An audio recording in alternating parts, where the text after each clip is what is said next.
আজকে এসেছিলাম একটু মাঠের দিকে।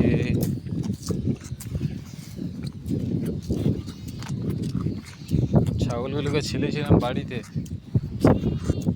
সব চলে এসেছিলাম মাঠে। আসলে কাল তো সারাদিন বৃষ্টি হয়েছে, প্রায় সারাদিন না আবার সারাদিন, তো ঠিকভাবে খেতে পাইনি, তার জন্য চলে এসছে।